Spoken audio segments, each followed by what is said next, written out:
Assalamualaikum warahmatullahi wabarakatuh. Halo anak-anak, jumpa lagi dengan Miss Indah. Masih semangat ya?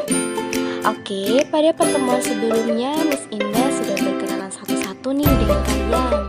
So, pada pertemuan kali ini kita akan masuk di bab pertama mata pelajaran matematika kelas 7 semester 1. Siap ya? Untuk itu, sebelum kita mulai pembelajaran kali ini, alangkah baiknya kita berdoa terlebih dahulu. Berdoa mulai.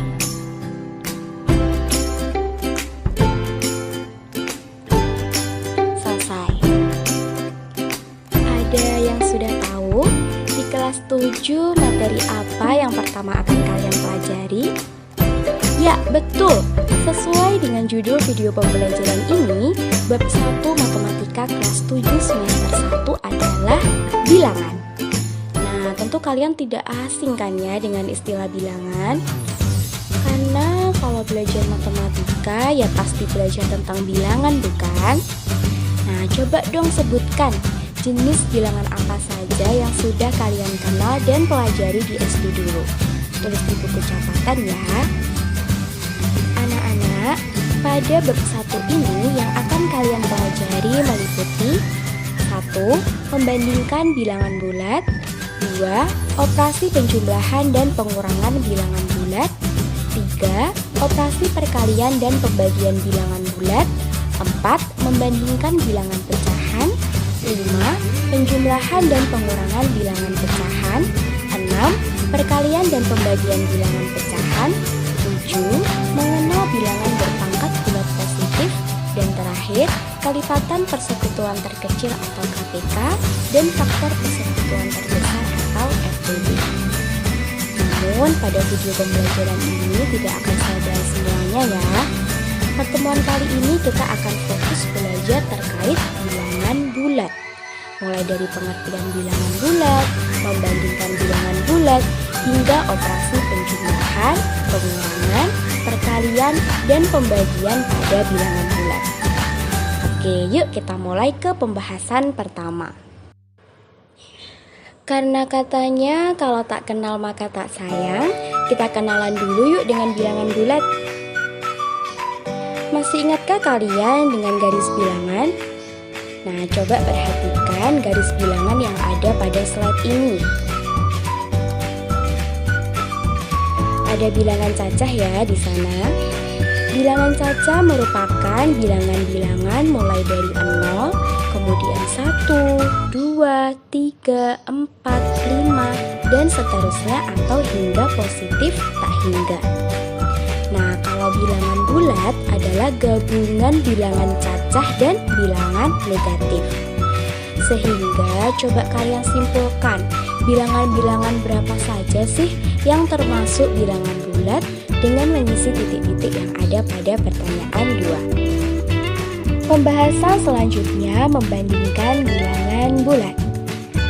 Membandingkan dua bilangan bulat artinya kalian harus memberi tanda lebih dari, kurang dari, atau sama dengan di antara dua bilangan bulat yang ingin kalian bandingkan.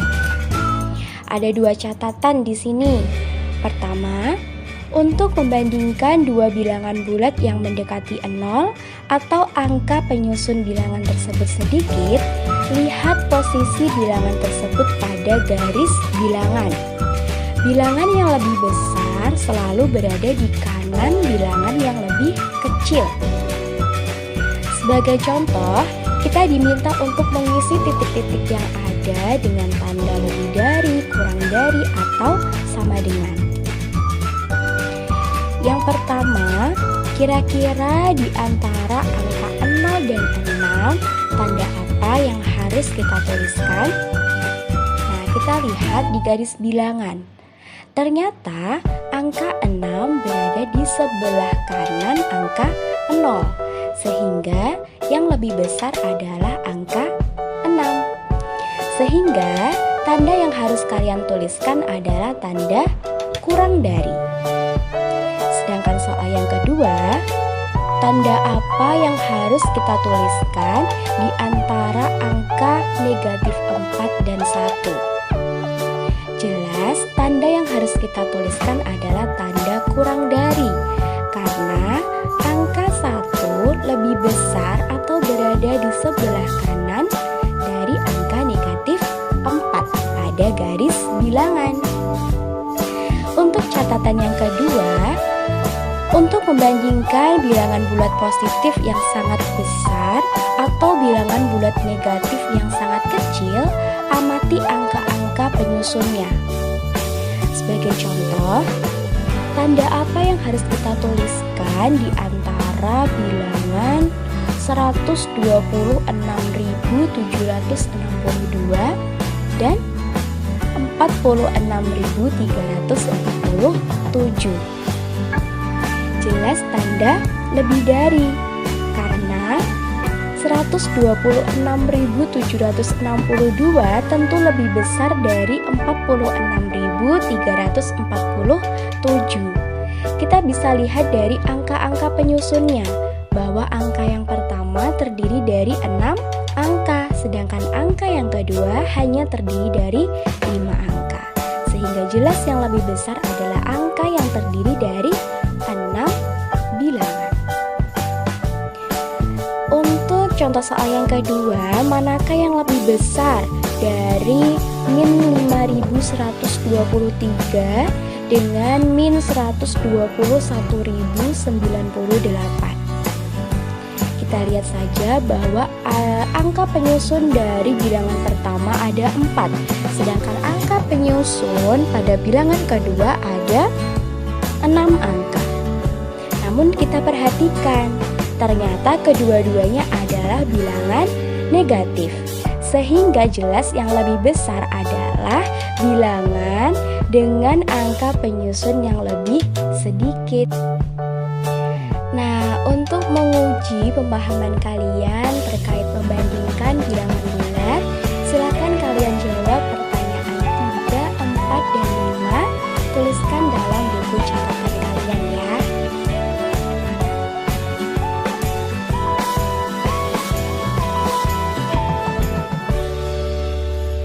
Selanjutnya, kita bahas mengenai operasi penjumlahan dan pengurangan pada bilangan bulat. Sepertinya terkait operasi-operasi pada bilangan bulat kalian sudah mahir ya, karena di SD sudah pasti pernah dipelajari, bukan? Untuk itu kita langsung masuk ke contoh soal saja ya. Sebagai contoh, Ida mempunyai 3 boneka di rumahnya. Ketika ulang tahun, Ida mendapatkan hadiah sebanyak 4 boneka lagi. Berapa boneka yang dimiliki Ida sekarang? Nah, untuk menjawab pertanyaan ini, kita bisa menggunakan garis bilangan loh untuk memaknai penjumlahan 3 ditambah 4. Nah, coba perhatikan garis bilangan yang ada pada slide ini. Karena Ida memiliki 3 boneka, maka dari titik asal atau 0 bergerak 3 satuan ke kanan. Kemudian karena mendapatkan 4 boneka lagi sebagai kado ulang tahun, berarti terus bergerak 4 satuan ke kanan, sehingga hasil akhirnya adalah 7. Lalu bagaimana dengan pengurangan? Ya, betul. Jika bertemu operasi pengurangan, maka bergerak ke arah kiri dari garis bilangan. Oke, paham ya? Kemudian, bagaimana jika penjumlahan atau pengurangan bilangan bulat dengan angka penyusun yang banyak, semisal 127 ditambah 35, atau negatif 2467 dikurangi 16? Haruskah menggambar garis bilangan hingga 127 tadi misalnya? Nah, tentu tidak perlu. Miss Indah punya trik untuk menyelesaikan operasi penjumlahan dan pengurangan pada bilangan bulat. Tips dan trik menyelesaikan operasi penjumlahan dan pengurangan bilangan bulat. Jika bertemu tanda atau bilangan positif, anggaplah sebagai jumlah uang yang kamu miliki. Namun, ketika bertemu tanda atau bilangan negatif, anggaplah sebagai hutang yang harus kamu bayar. Sebagai contoh, kita diminta menentukan berapakah hasil dari negatif 23 ditambah dengan 5. Artinya, misalkan kamu berhutang sebesar 23 dan uang yang kamu miliki hanyalah 5. Lebih banyak hutangnya kan? Sehingga sekarang kamu tinggal punya hutang berapa? Maka kamu tinggal menghitung 23 dikurangi 5 sama dengan 18. Karena tadi lebih banyak hutang yang dimiliki, maka tambahkan tanda negatif di depan angka 18. Sehingga hasil dari negatif 23 ditambah dengan 5 adalah negatif 18. Bagaimana? Mudah kan? Nah, sebagai catatan, masih ingat kan ya dengan ini anak-anak? Untuk semakin mengasah kemampuan kalian terkait operasi penjumlahan dan pengurangan pada bilangan bulat, jawab pertanyaan 7, 8, dan 9 di buku catatan ya.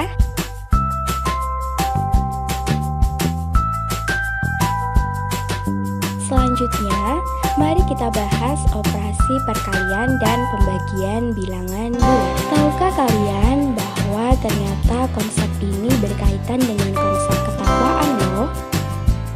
Kolom yang ada di sebelah kiri untuk tanda positif berarti melaksanakan, sedangkan tanda negatif berarti meninggalkan.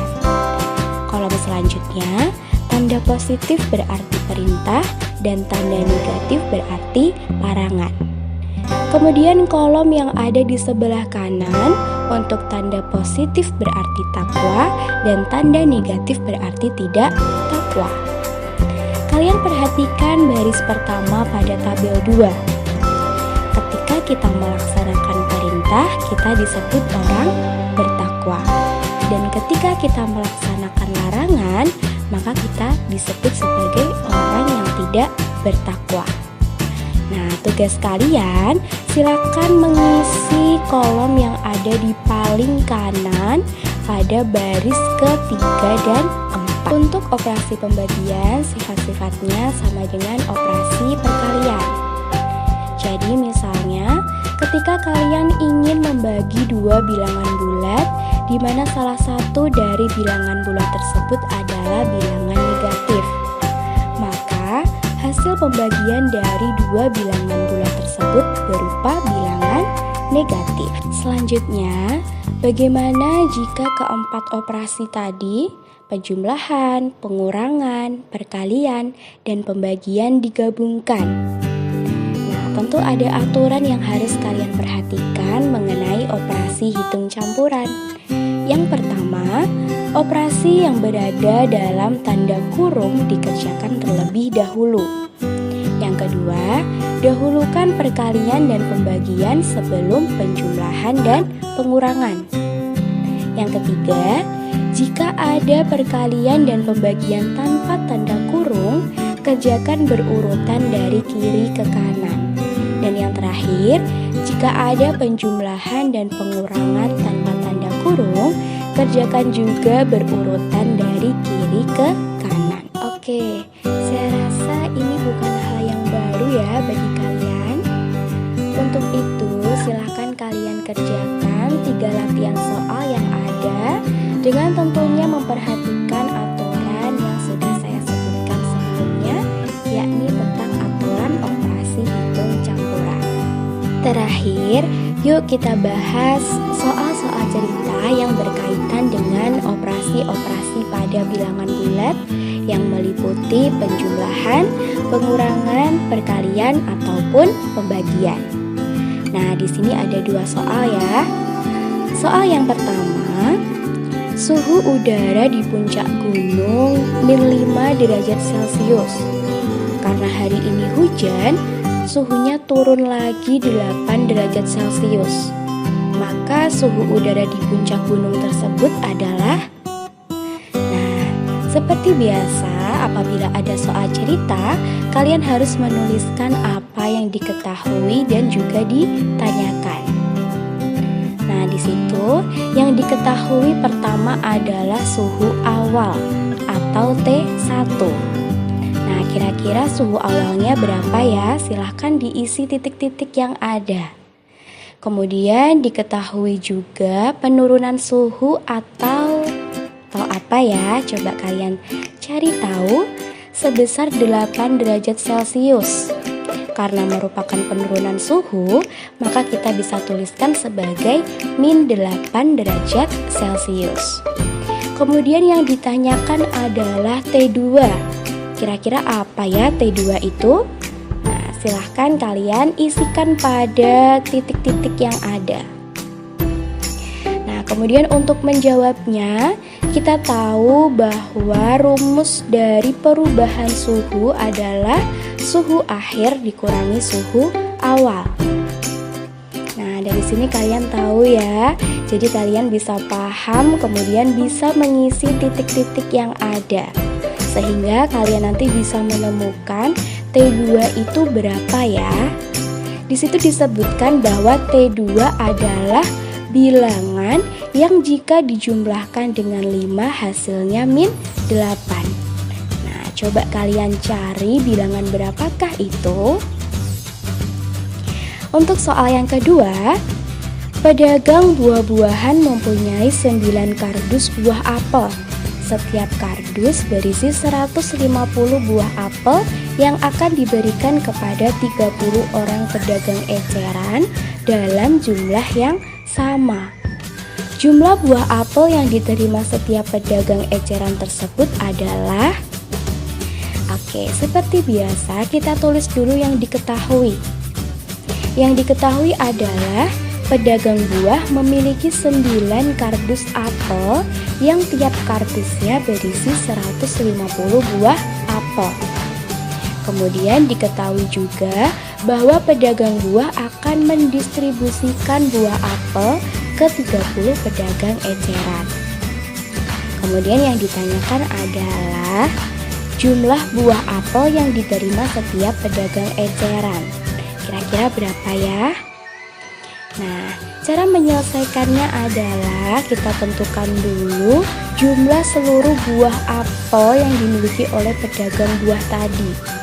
Caranya adalah kita tinggal mengalihkan 9 dikali 150. Ternyata hasilnya 1350. Nah, karena seluruh buah apel akan didistribusikan ke 30 pedagang eceran, maka setiap pedagang eceran menerima buah apel sejumlah 1350 dibagi 30. Berapakah itu? Coba kalian selesaikan ya. Oke anak-anak, sekian video penjelasan dari saya terkait bilangan bulat. Semoga video ini memberi manfaat bagi kalian ya. Terakhir, saya ingatkan jangan lupa untuk mengerjakan satu soal yang ada yang harus kalian kerjakan secara berkelompok ya. Sekian, bye. Assalamualaikum.